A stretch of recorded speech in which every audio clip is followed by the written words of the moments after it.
Hi everyone, today I'm going to be doing an income report for March, and I know we're partway through April now, so I'm a bit delayed, but hopefully you will forgive me. If there's anything you'd like me to cover in these income reports, just let me know in the comments below and I will try and include that next time.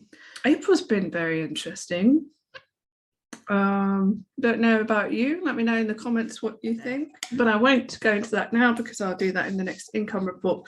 By the way, this isn't Bailey's, it's iced coffee, just in case you're wondering if I'm drinking on the video. It's an iced coffee. Okay, so I'll get on with the video. So how was March? March was pretty good actually. It was a really solid month and I was really pleased with it. But it wasn't so good with ads, especially in the UK, because I was trying some new things. And I've continued that on this month in April, in fact, and my ACOS for UK is ridiculous. So I'm really going to have to sort that out. I have stopped some of the ads. Primarily the issue was I was starting to run them for new books and it just wasn't being profitable. However, I've noticed I have started getting some sales for those brand new books, so maybe it was worth it to put that initial money in, and now seem to be getting some organic sales for those. So I'll talk about that in a moment anyway. So let's just see how March was. So I made $6,744 before ad spend and expenses in March. So I was really, really pleased with that result. So in March, my highest day was $491 and my lowest day was $112 and the second highest was $331.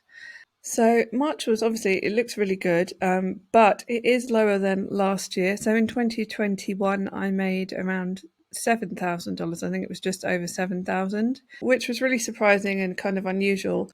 But what it looks like to me at the moment is that actually April might be more than last April. So, and quite a bit more. So that just shows you just never know. You do get these kind of freak months that end up being really high when you don't expect it. I had that in May last year, ended up being one of my highest months. Were there any surprises in March? Well, not particularly, no, actually. Nothing kind of out of the ordinary happened apart from the downside, which wasn't really a surprise, but just that the UK ads just went off the charts. Part of that was just because I'm experimenting. I'm trying to try new things, try new books, trying to increase my ad spend, but obviously increase the amount of book sales that I'm getting. And yeah, I'm not an expert with it right now, so I'm still trying, I'm still learning. One of my top 5 books is a relatively new book that I published the later end of 2021. And that's one that I did start running ads to right away and was not profitable as far as the ads went whatsoever. But because I got some initial sales from those ads, that then led to reviews. Then once I got the reviews, after I'd stopped the ad, by the way, after a while, I think I spent about $10, but I only had a handful of sales, if that. Luckily, some of those sales led to some organic sales as well, and then I got the reviews, and that's when I put the book back onto ads, and that's when it started to become profitable. So the issue, I think, is, especially nowadays with KDP, is when you run ads to a brand new book, you don't have any reviews. So there isn't that social proof there. So ideally, you want something like A+ content to show the interior of your book and to kind of show it off a bit more. If you don't have any reviews there, it's going to be maybe tough to get those initial sales, unless there's something about your cover that's just really appealing anyway. And that if it's a notebook or something, someone's just going to buy it anyway. They don't care what the reviews are necessarily if your cover is good. But when it comes to books with a bit more content in them, I think obviously reviews really help. So what I tend to do is I do a burst of ads in the beginning, hope for a few sales, then turn it off if it's really unprofitable, and then wait until there are reviews and then switch the ads back on. And I also just wanted to share my ACOS with the ads for this month. So my Canadian ads were good. very good. I had 11% ACOS with the Canadian ads, and I spent around 51 Canadian dollars. And the USA was still good also, with 19% ACOS and $120 spent.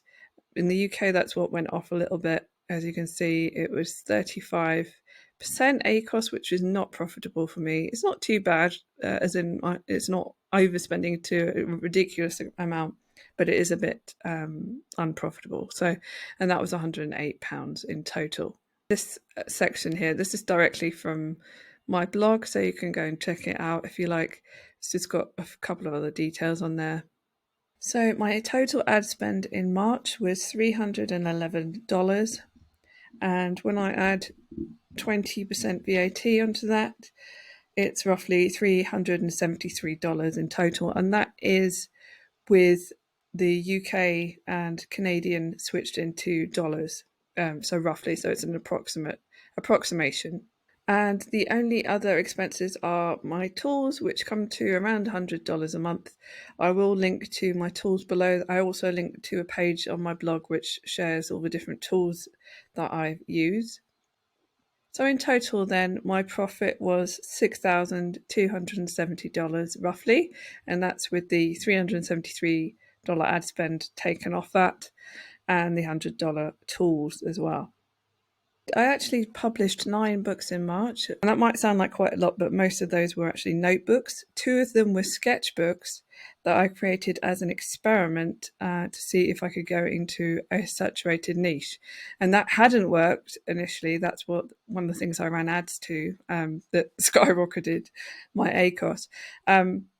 But actually, after I switched off the ad, bizarrely, I then had some organic sales.